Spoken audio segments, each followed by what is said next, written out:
WTOL 11 Your Day. It's inevitable. All of us may be caring for an aging loved one sometime in the future. 48 million Americans already are.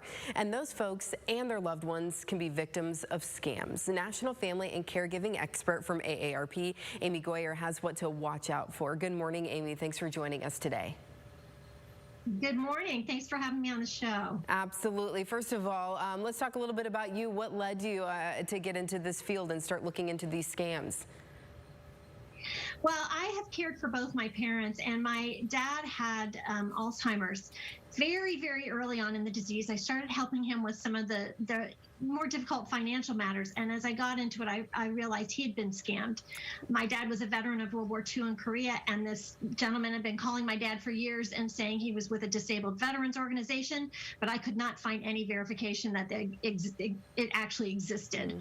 So who knows how much money he had gotten from my dad. Oh, that's horrible. And you know, unfortunately, there are people out there who prey on folks and the elderly in particular. What are some of the scams that you're seeing out there right now? Well, what we see the most are these things that create a sense of urgency because they want you to act before you have a chance to verify. So they are imposter scams. They pretend to be someone from the government, maybe Social Security or Medicare or the IRS. They pretend to be a utility company and say, oh, if you don't pay this bill, your electricity is going to be cut off. Or they pretend to be a family member. There's one we call the grandparent scam. They pretend to be a grandchild, and they say, I'm in crisis, I need cash fast, don't call mom and dad, don't tell anybody, and so that you'll act before you get a chance to verify. And they know that it's grandma or grandpa, that they're going to want to help their grandchild, so they just take advantage of that. If you are, caregiving for an aging loved one, what are some red flags that you should be looking out for? Well, anytime, again, that they need to access cash fast, that's a red flag.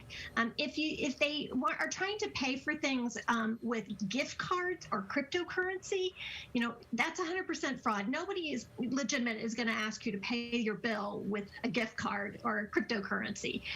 If they are, if they're trying to have this sense of, I have a new friend and they really need support, they really need money, that's a red flag.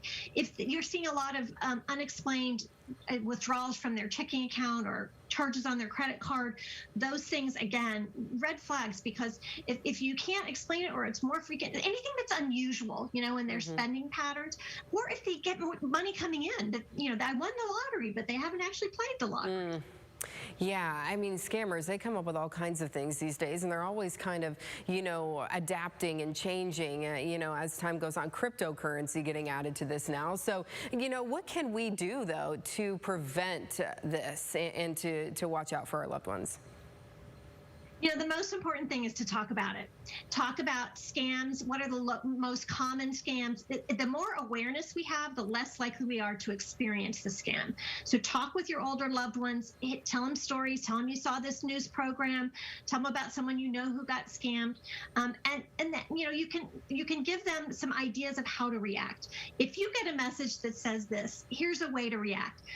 We suggest putting a script together and keeping it by the phone.